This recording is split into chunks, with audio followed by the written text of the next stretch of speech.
morning, everybody. August 30, 2025, Saturday. Shouldn't be too much traffic on the road. What's the most important thing? Got paid yesterday, one day millionaire. Yeah! Drinks in the house, everybody. Let's go shopping. Don't forget to put it in first gear, though. Well, this day started off like the other days.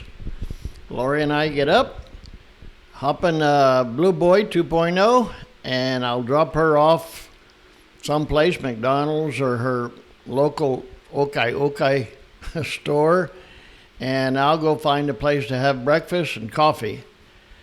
But little did we know that I would have an unexpected, uninvited visitor. So while the video is showing us going down the road, I'm going to kind of explain what happened. First of all, I want to tell you that when I first got here in the Philippines, I noticed something, or an idea, a concept that I thought was very different than our American concept. Now, I can only talk about the American culture and philosophy and ideas because, you know, I was born and raised in the States. So this may apply also to other societies, other nations, other countries, but I don't know. Somebody will have to confirm it or deny it or comment about it in the comments. I'd appreciate that because I am curious. But anyway, we Americans, we're very, I don't know how to put it, but when we get some property, it's our property, and we're very possessive of it. Matter of fact, when we buy land, the one thing that we really look forward to doing is getting a sign that says, private property, no trespassing. Hey, sorry to interrupt this video, but it's very important for me to interject right now that this video is not about squatters. There is a situation about squatters, but I'm not talking about squatters. That can be in another video. So right now, just enjoy the rest of the video and do not think I'm talking about squatters. All right, talk to you later. So when we moved to the Philippines, our first rental, our first house that we rented was on the southern tip of Cebu Island, near a little place, well, in a place called Dalaget. That's about an hour, anyway, southern eastern coast. So we rented this house, and it had some land in the front and in the back. And I noticed that people would take a shortcut across our front yard and go to another street. It saved them a little bit of time. They didn't have to go down the street, turn around, and go up another street to get where they wanted. So that kind of rubbed me a little bit. They're crossing our property, although it didn't hurt us in any way whatsoever. It was just the idea that, hey, this is our property. You can't be walking across our property. So we asked the landlord about it. He said, no, that's okay. Just go ahead and let them do it. So I thought, well, okay. And then before too long, I noticed something else that kind of rubbed me the wrong way. There was in the far back of the property, there was a little kubo, which is a little bamboo house. And I noticed when we first got there, of course, it was empty. But I noticed after a couple months, we stayed there 2 years, by the way, but after a couple months, there was a young couple staying there, a young man, a young woman, and they had a little baby. And I'm thinking, wait a minute, they're staying on our property. And so I called the landlord, and he said, no, that's okay, just let them stay. And of course, I'm thinking, man, what is it with these people? We're renting this whole thing, and yet other people are taking advantage of it. That was my idea at the time.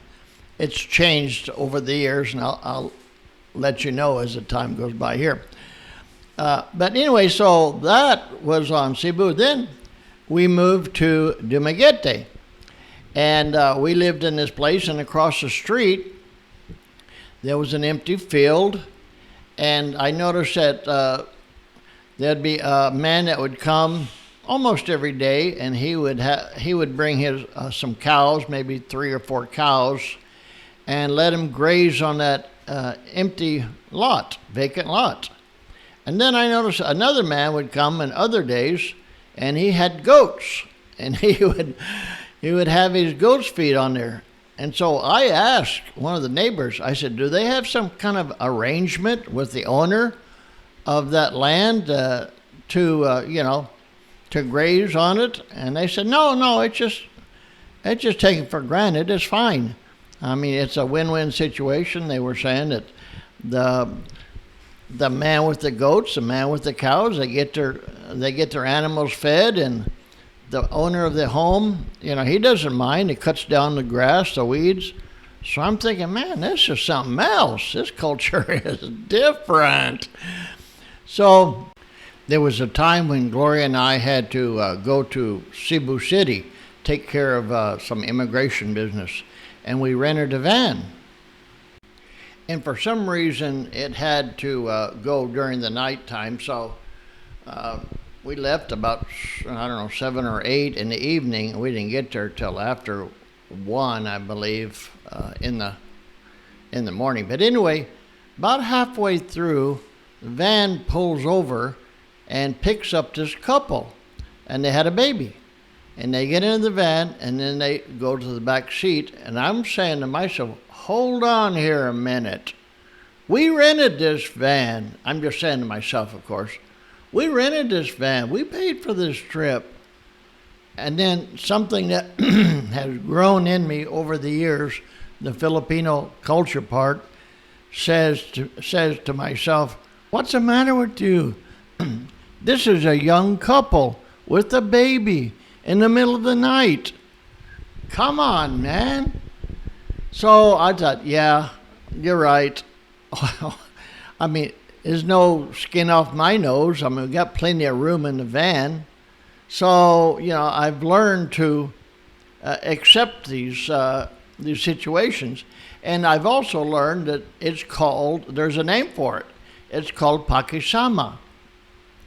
Pakisama is a concept where you share these situations, like the cows, the goats in the field, like the young couple staying for a few months in the Bahay Kubo behind their house, like the people that are walking across our property. It's not a big deal. It's all part of helping each other. And actually, I have come to love this concept. So anyone that is new to the Philippines, you may run across this, and like myself, you may think, wait a minute, this is my property, I'm renting this, and so you may think the same way I did. But anyway, I just have to speak for myself. Now I don't think anything about it. I just take it as a matter of course. And I said all that background to let you know how I feel, or how I felt when I accidentally left the camera running. You can see the camera is in, it's where the windshield meets the roof inside. So that's the angle. You can't really see it if you're inside. So I dropped Gloria off, went into Bo's Coffee. I forgot to turn off the camera. So when I came back, battery was dead because it had been a few hours, a couple hours probably. And then when I got home to edit this video, I thought, oh, what a waste of time. And then as I was going through, look at this. As a young man, he comes in and he sits in the front seat. And of course, I'm watching him closely to see if, there's any hanky-panky monkey business going on. But no, he just sat there, rested, and I'm saying to myself, hey, come on. He's getting out of the sun. He's sitting in a comfortable seat.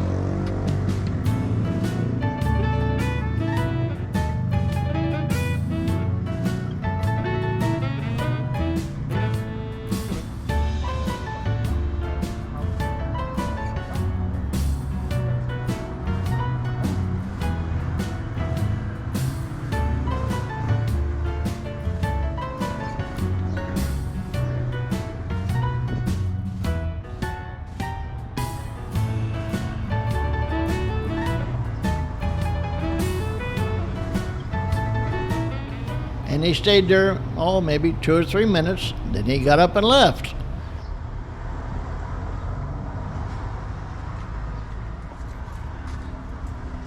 So I think nothing at all about it. And matter of fact, I have told, well, when I got here many years ago, this happened. And I would tell these street boys, hey, if you want to sleep in the Blue Boy or you want to sit there, get out of the sun, that's fine, no problem. And they did. I have to say, and if you know Gloria, she doesn't like it. Thanks for stopping by. If you like this video, give me a thumbs up. And if you haven't subscribed, be sure and do so. Talk to you later. Bye-bye.